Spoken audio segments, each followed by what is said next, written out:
I had a fight with my selfish husband who doesn't work, and he brought up the divorce papers.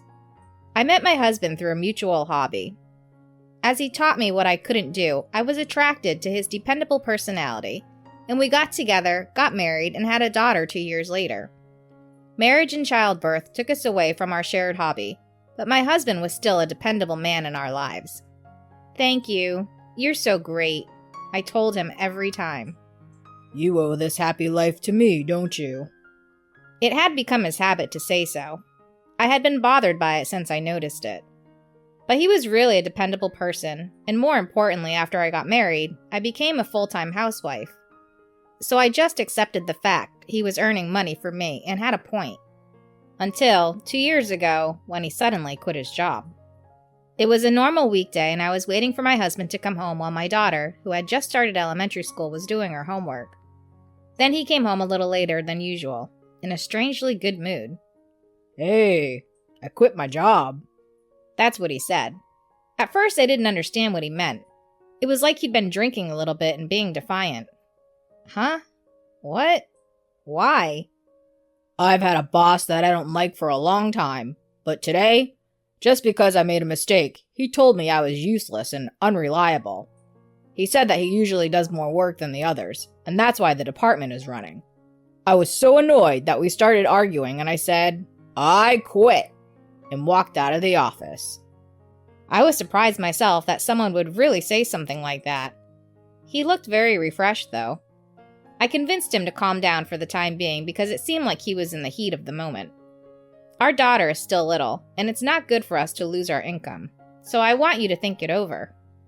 "You're only doing the housework and raising a child, so it's easy for you. I'm the one who is having a hard time, but you're always talking about money." It's not easy, and don't talk to me like that. "I was just in a good mood. Have a little bit of respect for your husband."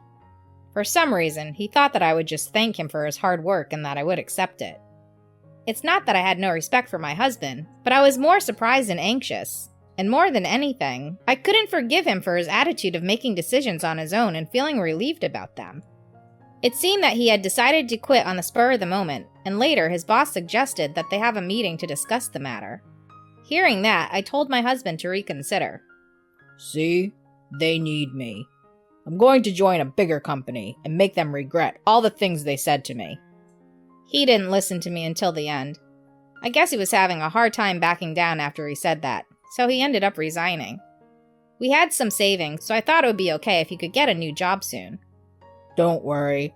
I'll find a place that pays better than that company and give you a better life than you have now." It's been 2 years since he said that.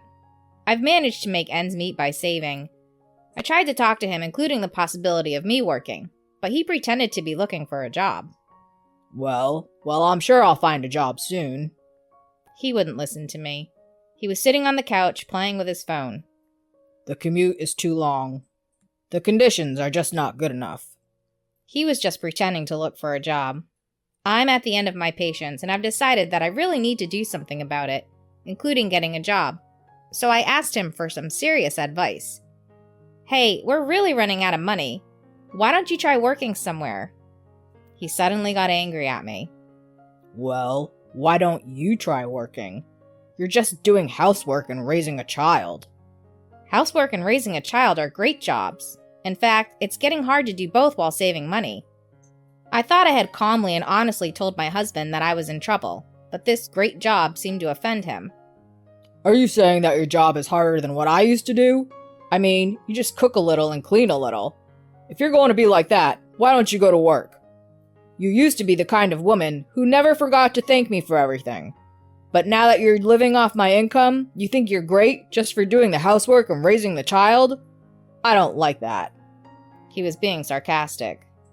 I don't think like that. "In fact, we're living a normal life now.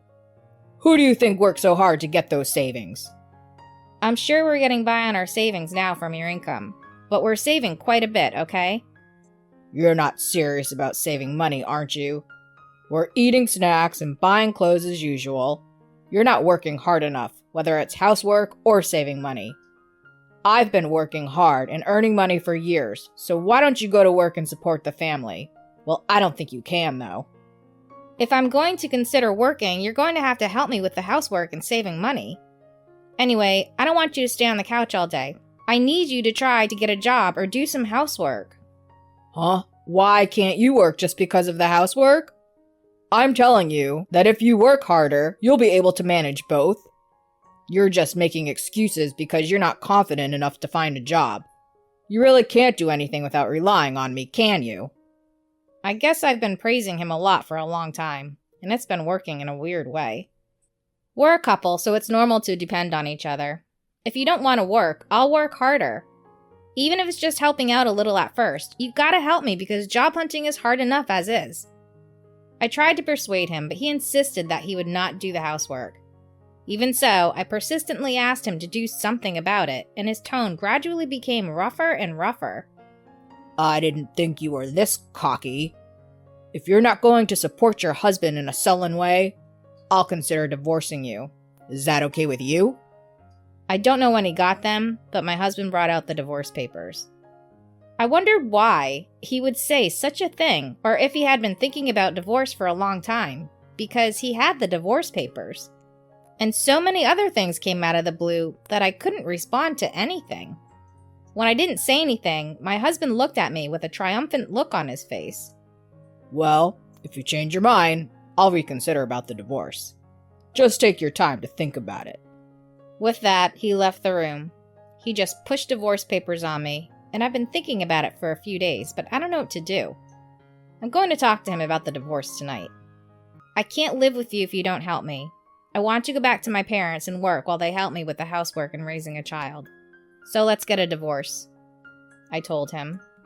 At first, he ignored me as usual, but as soon as I said I was divorcing him, he got pale and became impatient. Huh? Are you serious? Do you really think you can get a job? It's not that I can or I can't do it, but I just can't stand this situation anymore. Well, I don't know what to say to you when you tell me you want a divorce all of a sudden. He was always saying how I needed him, but I've never heard his voice trembling like that before. But you and Sophia can't do anything on your own, right? I won't be able to change the light bulbs for you anymore.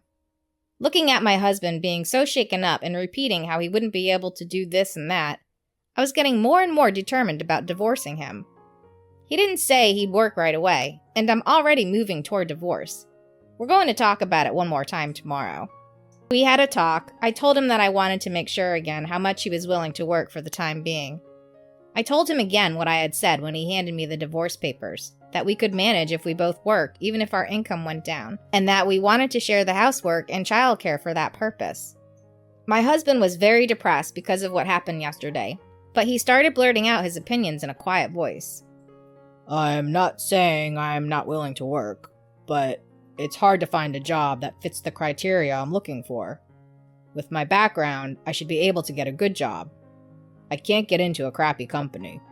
I was stunned that he would say such a thing after all this time, even though he had worked very hard and held a decent position at his previous company. It's impossible to focus only on his wishes in the current situation. If you could put some of that motivation toward housework and parenting, I'd be able to work part-time and do my best, so please think about it. I tried to come to terms with the divorce in my own way, but I think it's a waste of my abilities to do housework and parenting. With this one word, I gave up. After that, housework is just cooking a little and cleaning a little in between. You're not competent enough, so that's all you can do. And he said whatever he wanted to say. Enough. Let's get a divorce, I told him clearly. My husband, for all that he'd said, still wanted to avoid divorce. I'm talking about doing something about your poor capacity. I'll show you how to do it, and you can figure out how to work while doing housework and parenting. In the meantime, I'm sure I'll find a job. He kept saying the same thing like this, and we didn't get anywhere, and it took quite a while, and my daughter came home from school before we could come to an agreement. My daughter must have sensed the strange mood. What's wrong? And she didn't go into her room, but she just called out to us. You two have been scary. I felt bad when I heard these words. My daughter is now in the 3rd grade of elementary school, and even though she is young, she is old enough to understand and guess certain things. Until the other day, we were like close parents to a child. She hasn't seen us fight, but now when I'm doing the housework, my husband would say, "Whoa, your mom is working as hard as she can." He would tell her with a smirk on his face. My daughter was having a hard time deciding what to answer to him. My husband thinks that if he can get her on his side, he can get by. When my daughter approached him, he took the opportunity to start talking to her. "Sophia, welcome back. Your mom and I might be going to live separately." What? "Your mother. She doesn't want to cook meals and do laundry anymore. But if we live separately, you won't be able to play with me, and I won't be able to help you with your studies, you know. Isn't that sad?" He had just been talking down to me in a condescending manner and being unreasonable, but his sudden sweet voice made me feel very uncomfortable. I didn't like that he was blaming me for everything, but I knew I couldn't argue with him in front of my daughter, so I just swallowed hard. "Sophia, you sit here too. I just told your mother that she should try to do a little more of the dishes and laundry. Sophia, wouldn't you miss me if I suddenly left? Let's tell your mother to work harder together." As you can imagine, I argued when I saw him make Sophia sit next to him. It's not right to drag Sophia into this. We need to come to a decision together. "But I'm sure Sophia will miss me." My husband was completely focused on our daughter, and I thought that this was going to be another failed conversation. But my daughter, who was looking straight at my husband, said, I'm going to live with Mom. "What?" I'll miss Mom, but I don't care about you, Dad. I was surprised, but my husband was quite taken aback. His mouth was gaping, and he couldn't seem to get any words out. "What? What do you mean?" Because Mom cooks dinner, I do my homework, and you always do nothing. I thought it was unfair, and I'm fine without you.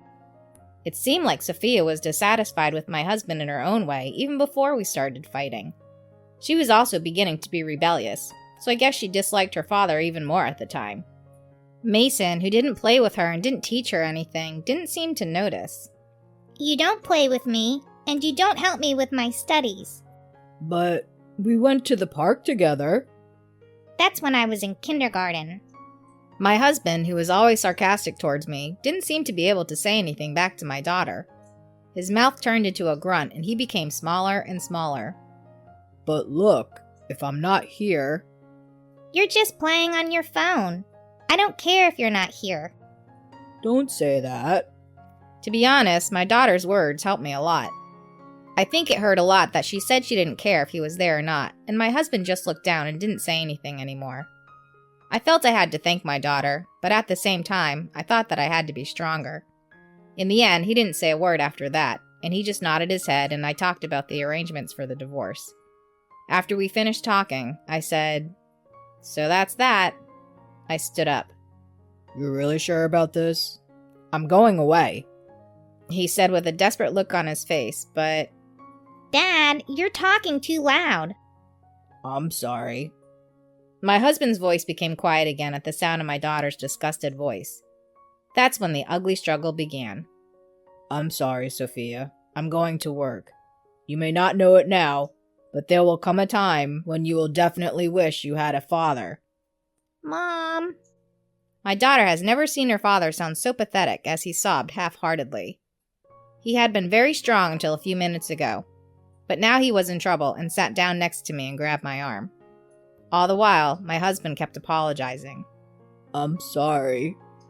For a moment, I almost felt compassion for him, but the events of the past few days had already hardened my feelings. Enough is enough. I've tried to talk to you many times before, but it's your fault for not taking me seriously. My husband was disheartened, but he still didn't like what I had to say to him, and he continued to argue with me. "Shut up. While I was looking for a job, you made Sophia take your side. I'll never forgive you, even if you apologize to me after the divorce." It's okay, because I won't turn to you for help even if I was in trouble. I was so disgusted with what my husband was saying that I just tried to ignore him. My daughter, perhaps sensing the air, was quick to offer me a backup.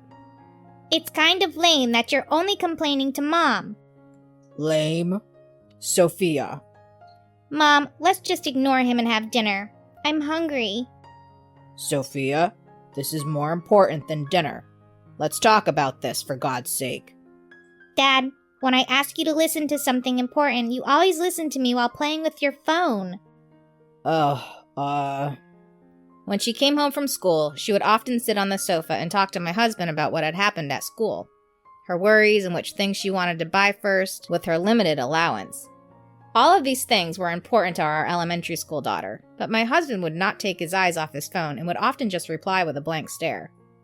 No, that's because I was busy looking for a job. I had heard this excuse many times, but my husband froze when my daughter refuted it. No, it's always a game on the screen. Well, that was... Enough. I don't want you, Dad. You don't do anything, so you don't get to eat. I want to go out for a nice meal with just the two of us, Mom. I want to eat sushi. Yeah, we're always trying to save money, but we should eat out once in a while. Shall we go? My husband was kind of mumbling after that, but then he looked up and said, I hate both of you. With that, he locked himself in the bedroom. I'm amazed at the nerve of him to think we still like him when he hasn't done anything to us. I'm slightly depressed that he's going to throw a tantrum every time I go through the process, but I think I'm going to be able to get a divorce. Thank God for my daughter. I'm worried that I'm going to be busy with the divorce, moving and job hunting, but I'm going to do my best for my daughter's sake. A few days later, I'm happy to report that my divorce was successfully finalized and my life has settled down. I came home with my daughter and worked hard to find a job while my parents took care of her. I was a divorced woman with no particular skills and had never worked. I got married, but I was lucky enough to be hired as an office worker at a small local company. The people around me are very nice, and my daughter seems to be enjoying life. My daughter hasn't said anything about my husband, but maybe she's just not telling me out of concern for me, so I'm planning to talk to her about it when the time is right. Sophia might have thought that I really don't like to do housework since Mason told her that, and she started trying to help me with it, so even though I tell her that I'm fine, I let her help me. I think my husband went back to his parents after the divorce. His parents even came by to my house to apologize. According to my ex-mother-in-law, even at home he complained that it was difficult for him to find a job because I was too cocky. He also complained that his daughter grew up to be cocky just like her mother. His parents scolded him severely, but he was planning to stay at home all the time, and he started talking about the conditions while looking at his phone again. She said that it wasn't good for him and that she was going to kick him out after a month or so without telling him. Anyway, I'm going to forget about my husband and do my best to be happy with my daughter.